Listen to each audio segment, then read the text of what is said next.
नमस्कार, good news today देख रहे हैं आप। मैं हूं आपके साथ वैभव राज शुक्ला।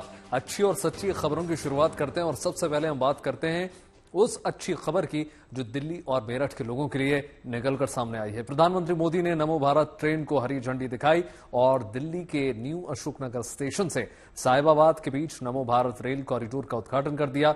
यानी अब दिल्ली से मेरठ साउथ तक का सफर महज चंद मिनटों का ही रह गया है। प्रधानमंत्री मोदी ने ट्रेन में साहिबाबाद से सवार होकर न्यू अशोकनगर स्टेशन तक सफर भी किया।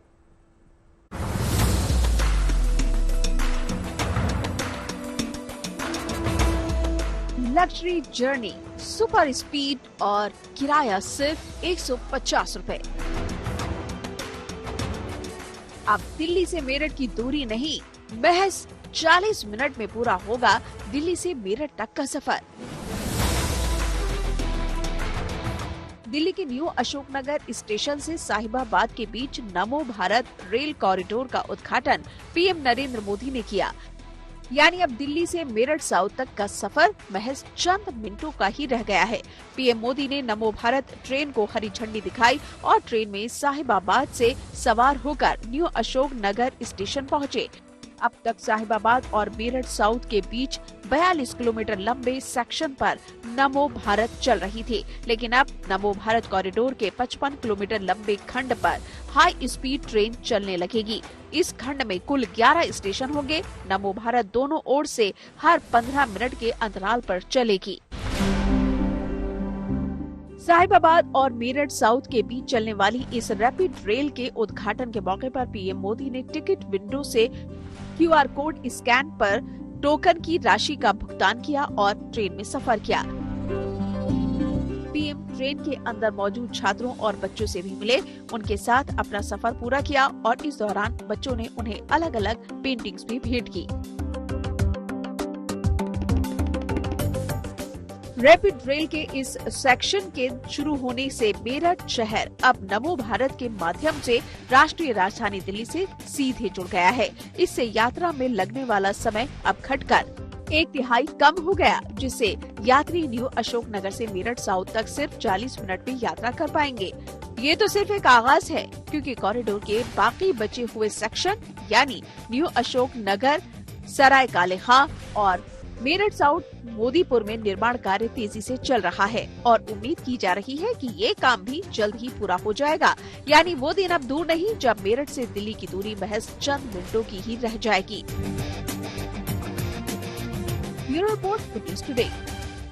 नमो भारत रैपिड रेल परियोजना को प्रधानमंत्री गति शक्ति सेंट्रल मास्टर प्लान के साथ जोड़ा गया है, जिसका मकसद लोगों की यात्रा को और आसान और सुविधाजनक बनाना है। नमो भारत रैपिड रेल के इस विस्तार के तहत नए फेज में जो 2 स्टेशन जुड़ रहे हैं, इनमें से एक 6 किलोमीटर का अंडरग्राउंड मार्ग भी शामिल है। ये पहली बार जबकि नमो भारत ट्रेन भूमिगत मार्ग पर चलेगी। अगर किराए की अगर हम बात करें तो देखिए, न्यू अशोकनगर स्टेशन से मेरठ साउथ तक का ये किराया सामान्य कोच के लिए 150 रुपए है, जबकि प्रीमियम कोच में यात्रा करने के लिए यात्रियों को 225 रुपए का टिकट लेना होगा। न्यू अशोकनगर से मेरठ साउथ तक नमो भारत रैपिड रेल कुल 11 स्टेशन से होकर गुजरेगी। इनमें देखिए, न्यू अशोकनगर, आनंद विहार, साहिबाबाद, गाजियाबाद, गुलधर, दुहाई डिपो, मुरादनगर, मोदीनगर साउथ और मोदीनगर नॉर्थ और मेरठ साउथ शामिल है। इस 13 किलोमीटर के नए सेक्शन का 6 किलोमीटर हिस्सा जो है भूमिगत है, जिसमें कॉरिडोर का एक का प्रमुख स्टेशन आनंद विहार शामिल है। ये पहली बार है जब नमो भारत ट्रेनें भूमिगत सेक्शन से होकर दौड़ेंगी। आनंद विहार भूमिगत स्टेशन नमो भारत कॉरिडोर के सबसे बड़े स्टेशनों में से एक है। यात्री यहां से मेरठ साउथ की यात्रा महज 35 मिनट में तय कर सकेंगे। नमो भारत ट्रेन में एक कोच महिलाओं के लिए भी आरक्षित रहेगा, जबकि हर कोच में महिलाओं, बुजुर्गों और दिव्यांगों के लिए सीटें आरक्षित हैं। ट्रेनों के अंदर व्हील चेयर और स्ट्रेचर भी मौजूद रहेंगे। सभी यात्रियों की सहायता और सुविधा सुनिश्चित करने के लिए प्रत्येक ट्रेन में एक ट्रेन जो है अटेंडेंट भी मौजूद रहेगा और साथ ही साथ इमरजेंसी के लिए कोच के अंदर और प्लेटफॉर्म स्क्रीन दरवाजों पर एक पैनिक बटन भी दिया गया है। देखिए, सुबह प्रधानमंत्री मोदी ने नमो भारत ट्रेन का उद्घाटन कर दिया और शाम 5 बजे से ट्रेन आम लोगों के लिए शुरू भी कर दी गई है। साहिबाबाद और मेरठ दक्षिण के बीच पहले से ही 42 किलोमीटर का मार्ग चालू है और अब न्यू अशोकनगर तक इस विशेष ट्रेन की सौगात न्यू ईयर गिफ्ट से कम नहीं है। ट्रेन का पहला सफर जो है कैसा रहा, आप इन तस्वीरों में देख सकते हैं। आपका नाम क्या है? मेरा नाम रश्मि सिंह है। मैं पहली बार ट्रैवल कर रही हूँ नमो भारत में और मुझे बहुत अच्छा लग रहा है। मैं फिजिकल चैलेंज हूँ। फिजिकल चैलेंज के लिए बहुत सारी सुविधा दी गई है, जैसे व्हील चेयर फ्रेंडली, लिफ्ट है, बहुत बढ़िया लग रहा है। जी, किस तरह से स्वागत किया यहाँ पर स्टाफ ने जब आप आए? मुझे फूल देकर स्वागत किया है जब एंट्री हुई थी। इतनी फास्ट जो है, क्योंकि ये पहली है देश में, तो इसका इंतजार आप कर रहे हो, कितना एक्साइटमेंट है? बहुत बेसब्री से एक्साइटमेंट था हमें, और जब हम अभी पहला सफर करने आए हैं। बहुत अच्छा लग रहा है। जैसे ही हम आए बहुत अच्छा वेलकम किया गया हमारा, and it's really very nice to sit in this train and then I hope अच्छा जाए ये सफर और बहुत अच्छा। किस तरह से अलग देख रहे हैं आप इसे, क्योंकि अनुभव आप कर रहे हैं इसका? जी, मुझे तो ऐसा लग रहा है कि ये मेरा पहला सफर है, बट आशा है कि सुविधाएं बहुत अच्छी होंगी मेट्रो से, और भी अच्छी होंगी, एंड जो कनेक्टिविटी ये प्रोवाइड कर रही है मेरठ तक की, एंड देन तो वो बहुत अच्छा है हमारे लिए। क्योंकि आपने सुना ही होगा कि बहुत टाइम, हाँ जी, बहुत टाइम सेविंग होगी हमारे लिए जी, तो मुझे बहुत खुशी हो रही है। अच्छा, प्रधानमंत्री भी थे इसमें, क्या कहना चाहेंगे? हाँ जी, प्रधानमंत्री जी आज आए हमारे अशोकनगर में, उन्होंने उद्घाटन किया तो अच्छा लगा मुझे। अब वो दिल्ली की एक ड्रीम कम ट्रू जैसा लग रहा है क्या? मतलब बहुत सारे लोग यही बिल्कुल, हाँ, ये जो टेक्नोलॉजी है, जो मतलब इतनी ज्यादा कनेक्टिविटी बढ़ी हुई है, तो ऑब्वियसली हमें बहुत हेल्प करने वाली है। फ्यूचर में जो ट्रैवल है वो बचाएगी, हमें ट्रैवल टाइम हमारा सेव करेगी, तो I am really very happy. बहुत अच्छा एक्सपीरियंस, नया एक्सपीरियंस, स्पीड, टाइम सेविंग और एक फॉरेन ट्रैवल टाइप का एक्सपीरियंस मिल रहा है नया। मेजरली जो दिल्ली से मेरठ का ट्रैवल 2 घंटे का होता था, अब 40 मिनट का हो जाएगा, वो बहुत अच्छी बात है। आज से कुछ साल पीछे जाते हैं, जाम और तमाम चीजें मेरठ जाने में जो रहती है। एग्जैक्टली वही मैं कहना चाह रहा हूँ। ये मैं जो 2 से 2.5 घंटे लग जाते थे यहाँ से मेरठ पहुँचने में, अब मैं विद इन 1 आवर पहुँच रहा हूँ। मेरा टाइम सेविंग है, time is the money after all. Comfort level की किस तरह से आप एक्सप्लेन करेंगे? जो कंफर्ट आप अगर फील कर रहे हैं तो क्या कहेंगे उसके बारे में? कंफर्ट ही कंपेयर मैं करूँ कन्वेंशनल मेट्रो से उसका, तो comfort, seating quality, arrangement and speed, everything is very good. ये जो आपके हाथ में, इसके बारे में हाँ, ये जैसे हमने स्टेशन में एंट्री किया, मैं एनसीआरटीसी के मेंबर्स ने हमारा वेलकम किया with rose and chocolates, so that's a very good. और आइए बात करेंगे मौसम की। पहाड़ों पर एक बार फिर से बर्फबारी का दौर शुरू हो चुका है। खास तौर से कश्मीर से अलग अलग हिस्सों में इस वक्त बर्फबारी लगातार जारी है। ऊपरी इलाकों में बर्फ जमकर गिर रही है, तो कश्मीर के निचले इलाकों में कड़ाके की ठंड हो रही है। आलम यह है कि डल झील पूरी तरीके से बर्फ की परत में तब्दील हो चुकी है। आने वाले कुछ दिन कश्मीर में बर्फबारी का यह दौर लगातार जारी रहेगा।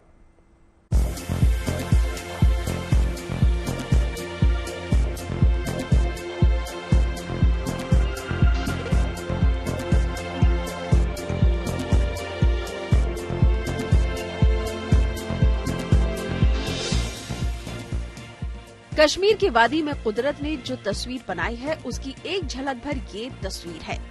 सड़क, गलियां, पेड़ पौधे, पहाड़, इमारतें, बाजार, सब कुछ ढक गया है इस बर्फबारी में। बर्फबारी थमने का नाम नहीं ले रही।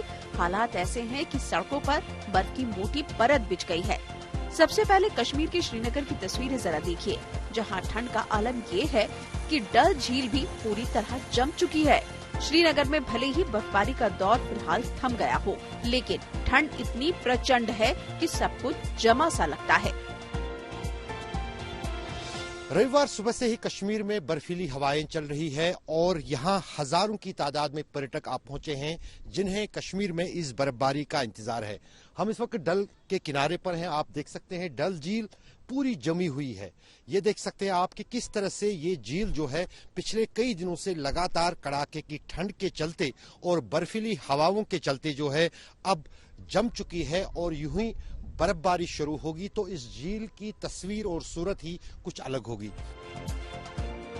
लेकिन इस कड़ाके की ठंड के बावजूद सैलानियों के चेहरों पर खुशी है। बर्फीली वादियों में वो सुकून के पल बिता रहे हैं और कभी ना भूल पाने वाली यादों को संजो रहे हैं।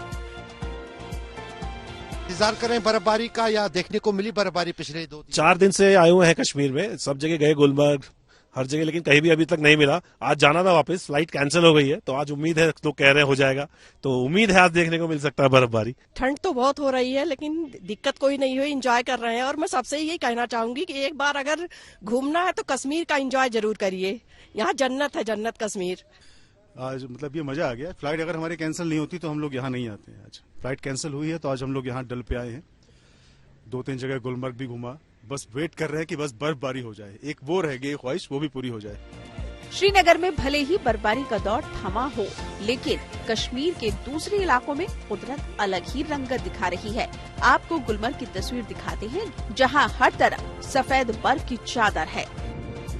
बर्फबारी के नजारे देखने के लिए पर्यटकों का पहुंचना लगातार जारी है। कुदरत के इन खूबसूरत नजारों को देखकर हर कोई खींचा चला आ रहा है। कश्मीर के ऊंचाई वाले इलाके सफेद चादर से ढके हैं। जमीन पर सफेद संगमरमरी बर्फ की परत है, तो आसमान से सफेद बर्फ के फाहे बरस रहे हैं। नजारा कुछ ऐसा है कि जैसे कैनवस पर किसी ने बेशकीमती बर्फीले नजारे को उकेर दिया हो और कुदरत ने बड़ी ही फुर्सत से उसमें रंग भरे हों। अब आपको बर्फ के बीच सैलानियों की भरपूर मौज मस्ती की तस्वीर भी दिखाते हैं। ये तस्वीरें डोडा के भदेरवा इलाके की है, जहां दूर तक सफेद बर्फ की चादर के दरमियान सैलानी मस्ती में डूबे हैं। कोई बर्फ में खेल रहा है तो कुछ सैलानी एक दूसरे पर बर्फ उछालकर अपनी खुशी का इजहार कर रहे हैं। क्या बच्चे, क्या बुजुर्ग और क्या जवान। इस बर्फिस्तान में हर कोई खुद को बच्चा ही समझ रहा है और आनंद ले रहा है। चेहरों पर चमक है, दिल में खुशी की लहर दौड़ रही है और जुबान पर कश्मीर की खूबसूरती के साथ कुदरत के इस श्वेत श्रृंगार की तारीफें भी हैं। आज से पहले मैंने बर्फ या तो फ्रिज में देखी थी, या तो टीवी में, या तो सीरियल्स में, बट आज रियलिटी में देख रहे तो पता चल रहा है भाई ये लाइफ है। ये सपना था मेरा कि मैं बर्फ देखूं। आज तक मैंने सिर्फ फ्रिज में ही बर्फ देखी थी और आज सामने से बर्फ देख के मुझे बहुत बहुत बहुत अच्छा फील हो रहा है। इन पहाड़ों की वादियों से एक बस बोलना चाहूंगा कि काश ये हर ऐसी वादियां हर जगह पे हो और हर एक माहौल ऐसा हो। इंडिया के बाहर जाने का ड्रीम क्यों है? जब इंडिया में हर तरह का क्लाइमेट है तो बाहर क्यों जाना? हर तरह के लोग, हर तरह का प्यार। कश्मीर में इन दिनों खूबसूरती के अलग अलग रंग देखने को मिल रहे हैं। अब आपको कश्मीर के नियाग्रा फॉल्स की तस्वीरें भी जरा दिखाते हैं। पीर पंजाल की वादियों में घने देवदार पेड़ों की घाटी से 25 मीटर नीचे गिरने वाली विशप नदी की धारा, जिसे अहरबल वाटरफॉल कहा जाता है। हालांकि बर्फीले मौसम की वजह से हर तरफ बर्फ की मोटी परत है, ऐसे में वाटरफॉल का ज्यादा हिस्सा जमा हुआ है, लेकिन इसके बावजूद सैलानियों का यहाँ आना लगातार जारी है। बहुत बढ़िया एक्सपीरियंस है। मैंने अहरबल पहले भी विजिट किया है, मैं हमेशा से मतलब 3rd विजिट है, लेकिन स्नो में मेरी 1st विजिट है और मैं बयान नहीं कर सकता कि कितना खूबसूरत लग रहा है। बहुत खूबसूरत नज़ारे हैं यहाँ पे। अहरबल वाटरफॉल मेरे हिसाब से तो कश्मीर जो जन्नत है वो जन्नत है। मौसम विभाग ने पहले ही कश्मीर में बर्फबारी का अलर्ट जारी किया था, जिसके मुताबिक 5 और 6 जनवरी को कश्मीर के अलग अलग हिस्सों में बर्फबारी के आसार जताए गए थे। हुआ भी कुछ ऐसा ही और कश्मीर के अलग अलग इलाकों में बर्फबारी शुरू हो गई। लेकिन अभी तो ये महज शुरुआत भर है, क्योंकि मौसम विभाग ने 6 जनवरी के लिए भी बर्फ का ऑरेंज अलर्ट जारी किया हुआ है। हवाई यातायात पे कोहरे का कहर जारी है। पूरे उत्तरी भारत के जो अलग अलग एयरपोर्ट हैं वहां सुबह सवेरे लो विजिबिलिटी और गहरे कोहरे के कारण जो है फ्लाइट्स कैंसिल होती जा रही हैं और आज श्रीनगर एयरपोर्ट पे भी बिल्कुल वैसा ही हुआ। सारी फ्लाइट जो है कैंसिल हो गई हैं और सूत्रों का माने तो पूरे दिन के लिए जो ऑपरेशंस हैं सस्पेंड कर दिए गए हैं, क्योंकि कोहरे के साथ साथ आज एडवर्स वेदर एडवाइजरी भी है और काफी भारी बर्फबारी हो सकती है अगर आईएमडी का माने। फिलहाल घाटी में बर्फबारी का एक और स्पेल कई जगह पे हो रही है और आने वाले समय में जो है भारी बर्फबारी प्लेन्स में भी हो सकती है और श्रीनगर एयरपोर्ट पे आज जो है सारे फ्लाइट ऑपरेशंस सस्पेंड कर दिए गए। इस हिमपात के कारण यहाँ बेहिसाब खतरा भी बढ़ गया है। सड़कों पर तेज रफ्तार से दौड़ने वाली गाड़ियों को संभल कर आगे बढ़ना पड़ रहा है, क्योंकि बर्फ की वजह से सड़कों पर फिसलन है। कश्मीर घाटी में 30 जनवरी तक चलई कला का दौर जारी है। इस दौरान पूरी घाटी में खून जमा देने वाली ठंड भी पड़ रही है। अभी भी ज्यादातर हिस्सों में तापमान 0 के नीचे है और बर्फबारी का दौर जारी है। श्रीनगर से अशरफ वानी के साथ Mir Farid, bureau report, good news today. पहाड़ों पर बर्फबारी का असर मैदानी इलाकों में भी दिख रहा है। कश्मीर के ऊंचाई वाले इलाके सफेद चादर से ढके हैं, तो इसकी वजह से उत्तर भारत के तमाम राज्यों में गलाने वाली ठंड पड़ रही है। सुबह और शाम को तो हवाएं कपा देती हैं, उस पर घने कोहरे की वजह से रफ्तार पर ब्रेक भी लग गए हैं। सुबह और शाम को कोहरे का आलम यह है कि लोगों को अपनी गाड़ियों की लाइट्स ऑन करके गाड़ी चलानी पड़ रही है। दिल्ली में दिन चढ़ने के साथ ही सूर्य देवता के दर्शन जरूर हुए, लेकिन सर्द हवाओं की वजह से ठंड में कोई कमी नजर नहीं आई। कमोबेश कुछ ऐसा ही हाल उत्तर भारत के अलग अलग शहरों में देखने को मिला। तमाम तस्वीरें आपके टेलीविजन स्क्रीन पर। उत्तर भारत ठंड से ठिठुर रहा है। दिल्ली समेत अलग अलग इलाकों में मौसम का सर्द मिजाज लगातार बना हुआ है। लखनऊ से लेकर अलीगढ़, आगरा तक ठंड और घना कोहरा देखने को मिल रहा है।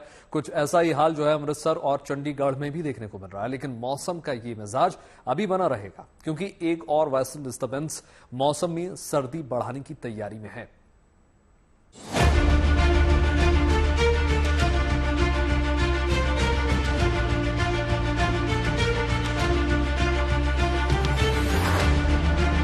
पहाड़ों पर बर्फबारी मैदानी इलाकों में बेहद भारी पड़ रही है।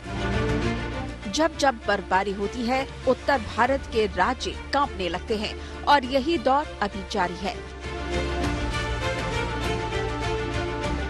सबसे पहले बात राजधानी दिल्ली की करते हैं, जहां बारिश के बाद ठंड और घने कोहरे का दौर जारी है। सुबह और शाम को दिल्ली एनसीआर में कड़ाके की सर्दी के साथ ही घना कोहरा पसरने लगता है। ये तस्वीरें आज सुबह की हैं, जब दिल्ली में घने कोहरे की चादर देखने को मिली। अब जरा दिल्ली से थोड़ी दूर जम्मू का रुख करते हैं, जहां घने कोहरे ने सब कुछ ढक लिया। विजिबिलिटी 0 तक जा पहुंची और इसका रफ्तार पर सीधा असर पड़ा। एक तरफ ठंड प्रचंड है, तो दूसरी तरफ घने कोहरे की वजह से लोगों को परेशानी हो रही है।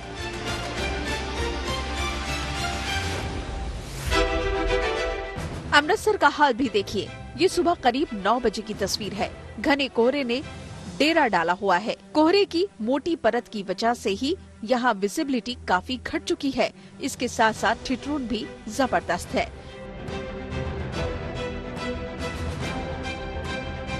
चंडीगढ़ में भी कुछ ऐसा ही आलम है। कोहरा लगातार संकट बढ़ा रहा है। इस वजह से गाड़ियों की रफ्तार भी काफी सुस्त हो चुकी है। ऐसे हालात में ठीक से दूर तक देख पाना भी मुश्किल है। यूपी के कई शहरों में भी स्थिति कमोबेश यही है। आगरा के इन हालात को देखकर अंदाजा लगाया जा सकता है, मौसम की मार ऐसी है कि घना कोहरा लगातार संकट बढ़ा रहा है। धुंध की चपेट में ताजमहल भी ढंग से दिखाई नहीं दे रहा। ठंड हर दिन पर दिन रोजाना बढ़ती जा रही है, और जैसे कि मैं सुबह मॉर्निंग में रनिंग के लिए उठाऊं तो उतना ज्यादा फॉग है कि मतलब दिखाई नहीं पड़ रहा है। और जैसे काफी समस्या, जैसे जानवरों से लेकर के समस्या होती है गांव में हमें, उनमें काफी समस्या आ रही है। राजधानी का हाल भी कुछ ऐसा ही है, जहां सुबह और शाम कोहरे की चादर देखने को मिलती है। लोग सड़कों पर अलाव के सहारे सर्दी से बचने की कोशिश कर रहे हैं। नजाकत और नफासत के शहर लखनऊ में सर्दी का सितम नहीं, लोग सर्दी का लुत्फ उठा रहे हैं। विजिबिलिटी आज क्लियर है, लोग दूर तक देख पा रहे हैं, जिसकी वजह से गाड़ियों की रफ्तार भी धीमी नहीं है, नियंत्रित है। लखनऊ के हालात तस्वीरों के जरिए देखिए। ये लखनऊ नए शहर की पहचान वाला अंबेडकर स्मारक का द्वार है, जो आप क्लियर देख रहे होंगे। लेकिन 24 घंटे पहले तक हालात ऐसे नहीं थे, हालात खराब थे, विजिबिलिटी बहुत खराब थी, जीरो विजिबिलिटी थी। लेकिन आज जो रोड पर आपको सिग्नल्स दिख रहे होंगे, ट्रैफिक सिग्नल्स वो भी दिख रहे हैं, लोग एहतियातन चल रहे हैं, बाहर निकल तो रहे हैं लेकिन सर्दी का लुत्फ उठाने के लिए। मौसम विभाग की माने तो अगले 24 घंटे में लखनऊ समेत पूरे उत्तर प्रदेश में हालात कुछ ऐसे ही रहेंगे। अब रुख जरा बिहार की राजधानी पटना का भी कर लेते हैं, जहां ठंड तो जबरदस्त है ही, साथ में कोहरा भी है, और ऐसा कोहरा कि सब कुछ इसमें गुम सा लग रहा है। बिहार के तमाम हिस्सों में गलाने वाली ठंड पड़ रही है। हम राजधानी पटना में मौजूद हैं और आपको तस्वीरें दिखा रहे हैं। देखिए किस तरीके से पटना में पूरी तरीके से धुंध और आप देखिए यहाँ छाया हुआ है। और दरअसल कल पहली बार पटना के लोगों को और बिहार के भी जो लोग हैं पटना से सटे हुए, वहाँ पहली बार जो है कोहरा छाया रहा। दिन भर कल कोहरा देखने को मिला था, सूर्य देवता के दर्शन तक नहीं हुए और आज भी स्थिति वैसी ही बनी हुई है। चारों तरफ आप देख सकते हैं कोहरा ही कोहरा छाया हुआ है। विजिबिलिटी काफ़ी जो है वो कम हो चुका है और लोगों को अपनी गाड़ियों का हेडलाइट या ब्लिंकर जलाकर ही जो है वो गाड़ी चलाना पड़ रहा है। लेकिन अभी तो ये शुरुआत है। मौसम का ये बर्फीला अंदाज अभी आपको और देखना पड़ सकता है, क्योंकि मौसम विभाग के मुताबिक दिल्ली एनसीआर समेत उत्तर भारत में घने कोहरे का अलर्ट है, जिससे शहर में विजिबिलिटी कम हो सकती है। मौसम वैज्ञानिकों के मुताबिक 10 से 12 जनवरी के बीच एक नया पश्चिमी विक्षोभ मौसम के मिजाज में बदलाव लाएगा। इससे दिल्ली समेत उत्तर पश्चिमी भारत में हल्की बारिश हो सकती है। IMD के मुताबिक इससे धुंध तो छटेगी, लेकिन तापमान पर कोई खास असर नहीं पड़ेगा। जो इस समय आप कह सकते अफगानिस्तान और एडजॉइनिंग एरिया में है, काफ़ी ज़्यादा एक्टिव है, उसका प्रभाव आने वाले 48 घंटों में नॉर्थ वेस्ट इंडिया में रहेगा।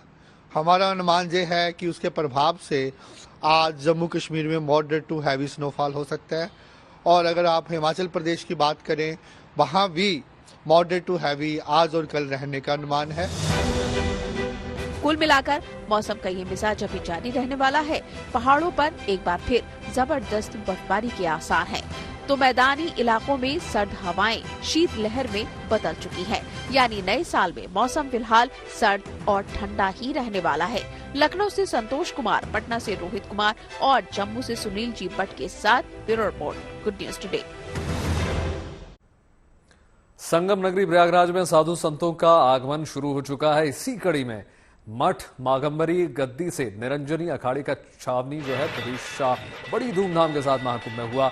इस दौरान अखाड़े में आचार्य महामंडलेश्वर और महामंडलेश्वर के साथ सैकड़ों साधु संत चांदी के हौद पर सवार होकर निकले और उनके स्वागत के लिए जगह जगह लोगों ने बाकायदा फूल बरसाए। इन छावनी प्रवेश में नागा संतों की टोली भी अपने अस्त्र शस्त्र लेकर निकले और हर हर महादेव के जयकारे लगाए। इस अखाड़े में हाथी घोड़े पर संत बैठकर निकले हैं, वहीं तमाम झांकियां भी निकल गई।